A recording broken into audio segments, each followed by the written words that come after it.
Which brings us to wound recurrences, which is you've treated the wound, someone's gone home, maybe he's still got a hole, but he's not septic, he's not infected. Then this person comes back. What's the rate of readmission for recurrent wounds, wound infections and wound problems? Do we know the number? There's not a lot of data. How did I know you were going to say that? There's not a lot, well, there's not a lot of data in general relating to wound care, unfortunately. Yeah. But the rate of recidivism could be as high as 100% in some patients. Yeah.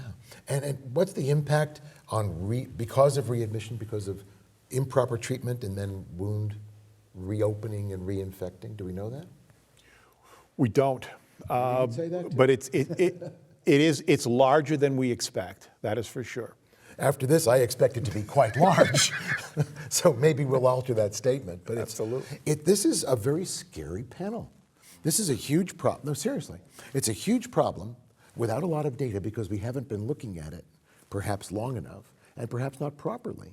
It seems to me just listening to you guys. Was it a readmit to a hospital because of the same diagnosis?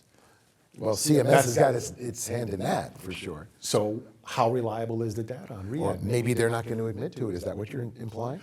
How reliable is the data? That's all he's going to say about it. Let's then turn the table. Supposing you're a clinician, here's somebody with an ulcer, and you tell that patient as clearly as you can, do A, do B, do C. Then they're not, what was the word you used for? Concordant. They're not concordant with what you've told them. What is the impact on their health? Do we have any numbers of either days lost of work, days sick, days spent readmitted to the hospital? Do we know any of this? I guess what I'm asking is, does it make a difference if they do what you tell them to do?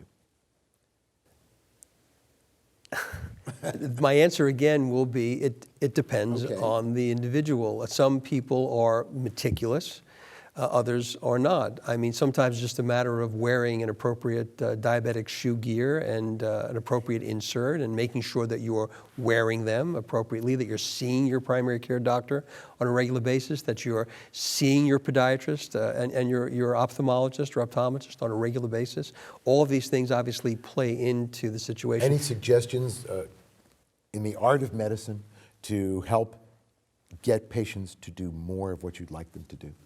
Education to me has always been the key, but it's also been a challenge because patients have to listen to what it is you're saying. So to my point before, you have to not only educate your patient, but you have to educate the caregiver if in fact there is one. Their support system must be educated as well because very often they're the drivers to prevent rates of recidivism. Okay. Now, I took what you said quite seriously, which is because there is a punitive aspect to patients being readmitted within 30, 60, 90 days with the same issue. They're often not coded that way so that they can get reimbursed for care and not be punished for it. Is there a way out of that? And what is the impact? If you don't have the data, you don't know the impact on spending for readmission, do you? No. So that's the answer to the second question. What about the first question? Well, that is one of the biggest challenges right now.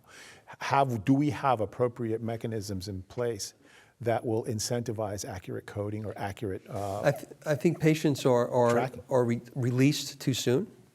I think the care is not appropriately coordinated. That continuum of care very often is not in place. These patients fall through a crack or a hole, a big black hole, and they're not seen for weeks at a time. They're not getting care. They're not able to get access to a home health nurse to come into their home. Their blood sugars aren't being checked on a regular basis. They can't afford to buy their insulin. There are a whole host of reasons why these patients will be readmitted.